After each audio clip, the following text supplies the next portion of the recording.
Welcome back to the channel and welcome back to beautiful Chiang Mai.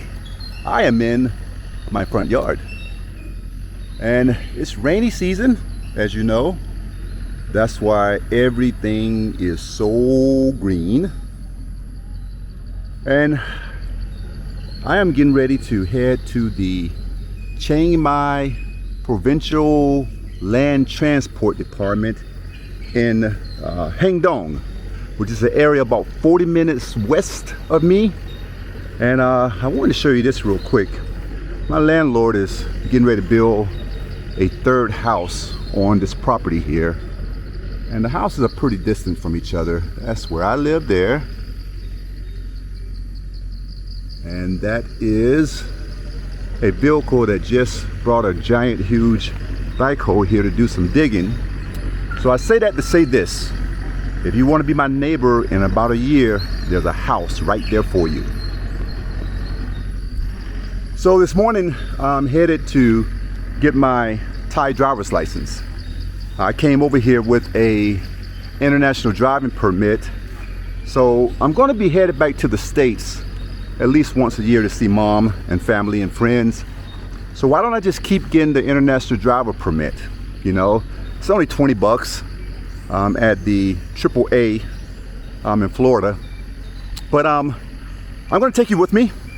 I'm going to explain why I'm transitioning to a Thai driver's license. I'll talk about the process, and I hope to see you there. Let's go.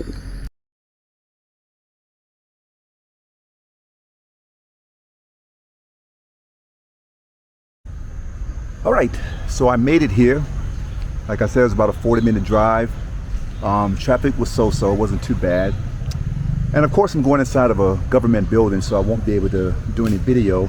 But what I will do is, I'll let you know how long it took. It's about 9 a.m. on a weekday.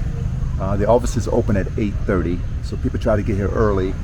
I'll let you know what paperwork was required. Hopefully I have everything. I'll also let you know if I had to take any tests, be it any driver tests or driver simulation tests or identifying colors. I've heard different stuff from different people. And then I'll let you know how much it costs. And so after these messages, I'll be right back.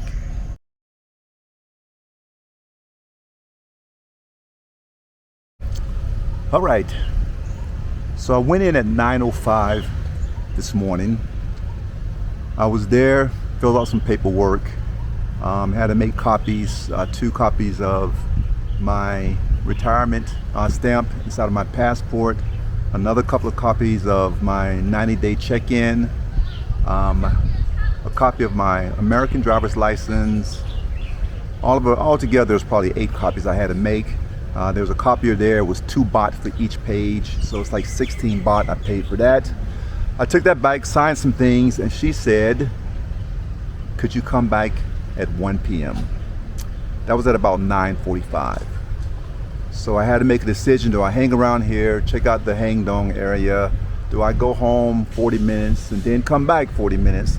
So I decided to go home, and she told me to be back at 1, which I was happy with, because right behind me there were people who she told come back at 3 o'clock, come back at 4 o'clock, and there were some that were told come back tomorrow. So I was happy with 1 o'clock. Well, I got back at 1 o'clock and we were told to go directly to a room. Well, it's room 3 upstairs. And there we were told we were going to watch a 1-hour video, and then there was going to be a test. So the video consisted of just the laws here in Thailand with driving, what all the signs mean, and then they gave us some pre-test questions prior to the test. Well, it turned out there was no test, and from what I was told is that from the young lady sitting next to me, that if you're from certain countries like America, you don't have to take the actual test. But what I did have to do is I had to take a color blindness test, where right behind one of the ladies that worked there was like a traffic light, and she would quickly click yellow, red, yellow, green, red, yellow, and you just had to repeat quickly what color it was, which was simple. So all in all, I think, what time is it now? 2:45. So I was there from 1 to 2:45. I had to sit and wait. again, sign more paperwork. But listen, I am Gen X.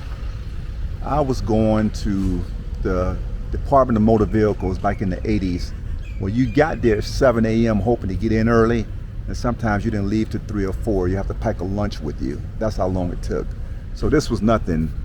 Every country has its bureaucracy and its red tape, but I will tell you the people there were very nice. They were very helpful.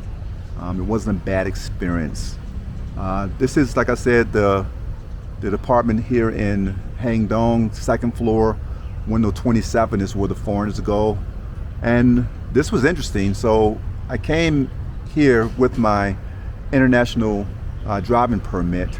And one may ask, Fred, why don't you just get one every time you go back to the States? Well, it's my understanding that the international driving permit is really meant for people that are coming to visit. It's not a long-term solution. I want to do things the right way, and that's why I went ahead and got my driver's license. When I left for America, that was $20 to go to a AAA, get your international driving permit, boom, off to a country. It expired September, it would expire September the 21st of this year. So I got my driver's license before September, my Thai driver's license. So it was interesting, I got two different ones because I did have a motorcycle endorsement on my driver's license.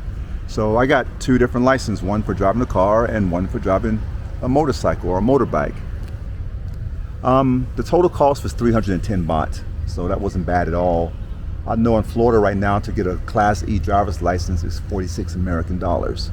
So I'll take 310 baht all day, every day. So yeah, I just wanted to take you along with me while I do some of the things that you're gonna have to do if you decide to stay in this country long term. I'm trying to do everything the right way, you know. What I failed to mention is that I also had to have my resident certificate and my medical certificate. So the resident certificate is something you get from immigration, which just kind of shows that this is where you live, kind of verifies what your address is. And I think I paid 200 baht for that. And then the medical certificate, I had to take that and go to a clinic, which was right down from Thai Assist Visa. And they took your blood pressure, your height, and your weight, and your pulse rate. And I think I paid $150 for them to fill that out for me to bring here to also get that. On the resident certificate, you have to state which you're going for. If you're going to buy a car or if you're going to buy a driver's license, there's different boxes. I ended up getting two, one for the car some months back and then one for my driver's license that I use today. All right, so I hope you enjoyed the ride. If you have not done so yet, please like and subscribe, share, and thank you for going on this journey with me. I love you, and I will see you in the next one. Bye.